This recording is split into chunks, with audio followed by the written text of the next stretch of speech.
апамызға. Осы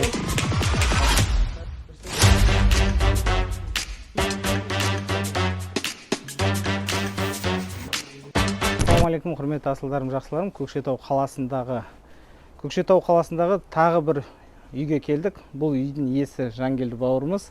Қанша төлейді, үйді қалай алды, қанша уақыт алды, үйдің құжаттары қалай рәсімделді, оның бәрін үйдің ішіне кіріп, Жангелдің өз аузынан естейік. Ал енді Жәке, бісміллә деп үйге бастаңыз. Ал кеттік.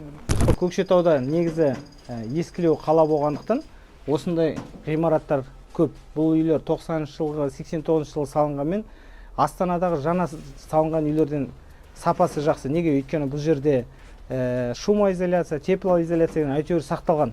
Совет елінен салынған нелер ғой. Бірақ енді әлі де біраз тұрады деген ойдамыз. Ал енді қазір көрейік. Бірақ есікті қарасаңыз, майлау керек енді жазды. Сықырлап тұр.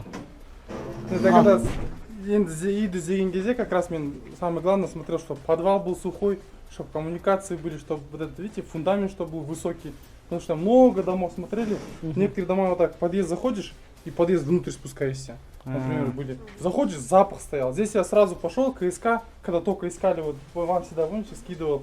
Всегда КСК сразу звонил, сразу с ними в подвал спускался, крышу смотрел. Здесь на крышу гарантия тоже. В подвал зашел, сухой диван стоит, там плита стоит, короче, сухой подвал. Тоже понравилось, то, что запаха ничего не было. Плюс здесь само расположение, начали больницам, где я работаю, сразу начали полностью все доступно. Но альхамда мынандай жер табылғанына шүкір. Есіктің алдында көріп тұрған газ, және де балалар ойнайтын осы жерде алаң, және де алаңдар. Негізі облыс орталығы болғаннан кейін бәрін жасап қойған едім, үйдің алдарын бәрін асфальттап дегендей. Пайде сухой болғандықтан жаңағы су анау мынау болмаған, сондықтан мынау качество, бетон несі сапасы әлі күнге дейін сақталған. Мынау мертвый тұр, бәрі сол бұрынғы қалпында. Ал мынаның бәрі көппен красить етілген. Жалпы үйде капитальный ремонт болған көрініп тұр. Еще газ да келіп тұр ғой, көрдіңіз бе? Сіздің үйде газ бар ғой, центральный газ бәрі жақсы. Видеокамера. Үйдің көбінесе мынандай үйлерде осындай жерлер бір шустрый адамдар жасап алады ғой, кладовка. Бірақ мына кезде лифттің ми осы жерде жиналған деп жатыр қазір. Датчик движения бар. Мына лифті 12 теңге екен, үстіне қарай көтерілу. Астына қарай түсу да 12 теңге ме? Бір рет бастан 12 теңге болады. Жәкен Матраевқа риза болған сонда үйдің сыртына Аманат Раис деп жазып қойыпты.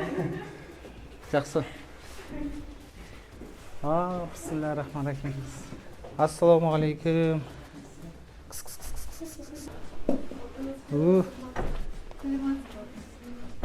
Құлақ, шұнақ құлақ қойны. Пайғамбарымыз Мұхаммед саллаллаху алейхи ва саллямды мысық жақсы көрген екен де.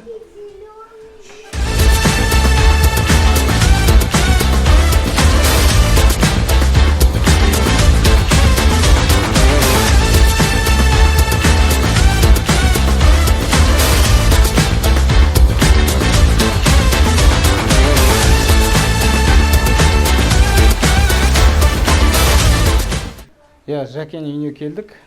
Үй Жұмабекова Алтын апамыздың атына рәсімделген екен. Мына бақытты отбасының кілті. Бұл кілтті беру, мына бақытты отбасы деген жобаның сертификатын беру біз үшін қазір дәстүр болып кетті. Жұмабекова Алтын апамызға осы 14 миллион теңгенің үйдің сертификатын береміз. Құжаттарын бәрі өз атына рәсімделген. Қалған пайызсыз төлеп жатыр.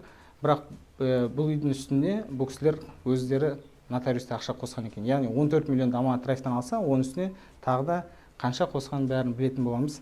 Ал мына бақытты отбасының кілті, жалпы негізі бақытты отбасы деген бұл пайызсыз өмір сүру, оригинал документтерін сіздің атыңызға беру деген сияқты осындай біз жоба жасаған болатынбыз. Бұл жоба сіздер жоқ кезде мен көз алдыма елестетіп, осы карандашпен осындай отбасыларға сіз бақытты отбасысыз деп үйдің кілтін берсе, оригинал документін берсе, сонда қуанады ғой деп ойлаған едік расымен. Өйткені бұл дүниедегі, мына дүние дегеніміз, үй болсын, ол қойды жаңағы Rolls-Royce, не қандай машина болсын, керемет ғимарат болсын. Бірақ осы дүниедегі ең қымбат, ол сіздей апаларымыз, аналарымыз, мынандай бала шағаларымыз, осылардың бәрі пайызсыз өмір сүруіміз керек. Мынандай үй алу біз үшін арман болмау керек, мынандай бай мемлекетке. Бұл біткен кезде біз үшін декорация болу керек. Ол кез келген адамның басында случайно бола қалатын дүние болу керек. Ал біздің басты мақсатымыз, арманымыз ол басқа жақтарда болу керек. Әрине қазіргі уақытта бәрі керісінше, бізге үй проблема, оқу ақылы, ауырсаң ақша төлейсің, лифтпен көтерілсең ақша төлейсің, түссең ақша төлейсің, көшеде әжетханаға кірсең ақша төлейсің, далада түкірсең ақша төлейсің, боқтасан уже 69 мың теңге тағы ақша төлейсің. Получается, бәріне ақша төлейміз, но бірақ мынандай байлықтың үстінде отырып, біз төлегеннің өзінде де біз бәріне жетіп тұрмыз керек. Ақпаратты мен баламнан бір жыл бұрын естідім. Балам айтты, ой мама, осындай компания, кооператив бар екен, мен барып жүрмін, көріп жүрмін деп бәлен рет айтты, но не болған бізде қалай халықта, бізді совсем нетіп саған, қысып саған, қорқыныш болған расында. Сосын маған айтты, мама барайық жүр болды. Сосын жарайды кеттік, енді балама сенем ғой. Келдік, қыздармен сөйлестік, қыздар бәрі нақты айтып берді. Мынандай былайында, мынандай жағдай, сіз қандай не бермейсіз дейді. Мынау осы алатын үйіңіз очередьпен марафонға түсесіз дейді. Марафонға түскеннен кейін, жарты жылдан кейін пайызсыз үй аласыз дейді. 6 айда алып тұрсыз, иә? Да, 6 айдан кейін, аха.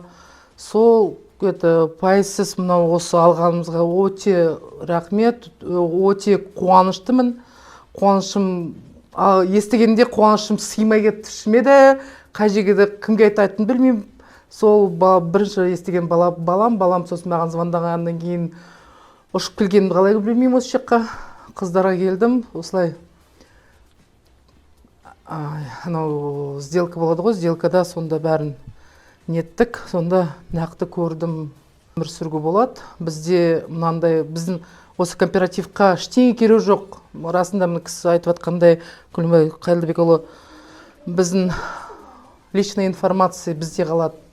Не істеп жүрміз, не білен етеміз, осы уақытымен төлеп отырсақ, бізде осы 14 миллион болып тұр ғой. Сонда 14 миллионда мен ай сайын 81.700 теңге ғана төлейм осы 3 комнаталы квартираға центр города. Бұны жалғасаңыз одан қымбатырақ. Да, одан қымбат болады, өте қымбат болады. Сол, міне, баламның арқасында тыңдағаным оңды болды, и осы кооперативтің Аманаттаевқа только өркенде берсін, қыздарға рахмет, көп айтқаныңызға, неткеніңізге, поддержка істегеніңізге, нақты, айтады ғой орыстар, донесли. Соған рахмет.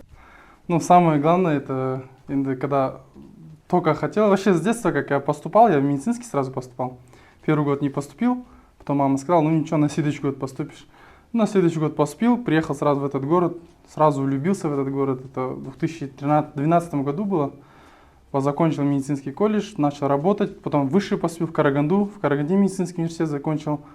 И вот здесь сейчас работаю врачом, педиатр, стоматолог. Деньги собирал, копил, и как раз вот перед 18-19 годах я вот начал слышать, коллега мой есть один, он мне рассказал, говорит, вот есть такая программа, вообще для меня осы дүниеде все, что есть, вообще без разницы, потому что я даже когда вот становился в очередь, мне было без разницы, я остановился, думаю, ну, қалай Алла қалайды, солай болады. Истихараны оқыдым да, и все, пошел вперед. И думаю, ну, если суждено, то будет все, гладко все идти. Ну, собрал деньги, накопил, как раз в то время у меня 5,5 миллионов было. Я вот первый раз вы приехали летом на ОЭЗО, как раз были, я с вами увиделся. До этого я пока, знаете, смотрел за вами, наблюдал за страницей, все наблюдал, с друзьями тоже советовался, с коллегами. И вот вы приехали, я, получается, с вами поговорил, послушал вас. И сразу прям в это время прям поверил, прям, ну, бисмилля деп. И пошел, нас через месяц где-то я подкопил тоже. И через месяц или через 2 я пошел, встал на договор, весь договор 2 раза прочитал, прочитал все, посидел тоже там на месте, сразу составил договор, в ЮДС зарегистрировался, все, баллы там тоже все делалось. В дальнейшем сейчас на баллы тоже много чего покупаю, вот часы, тоже все на мне, да, Асладам, обувь Асладам, у меня все дома Асладам. И все, вот стал на договор, альхамдулилля, потом мне сказали 6 месяцев, марафон сказали, я такой думаю, о, марафон, ну это хорошо, как раз марафон, думаю, встал 6 месяцев.